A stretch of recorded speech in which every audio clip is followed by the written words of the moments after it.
Isu perombakan kabinet kembali mencuat. Mahfud MD disebut-sebut bakal dilantik sebagai Menteri Koordinator Bidang Politik dan Keamanan oleh Presiden Prabowo Subianto pada Rabu 17 September 2025 hari ini. Hanya saja hingga kini belum ada pernyataan resmi terkait hal tersebut. Kursi Menko Polhukam menjadi perhatian publik usai ditinggalkan Budi Gunawan. Dalam beberapa hari terakhir, spekulasi mengenai sosok pengganti terus menguat.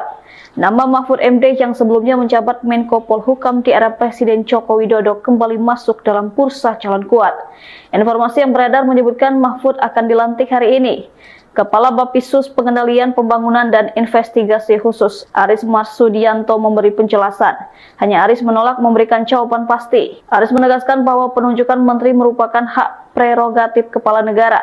Ia pun meminta publik bersabar dan menunggu keputusan resmi yang akan disampaikan oleh pihak berwenang.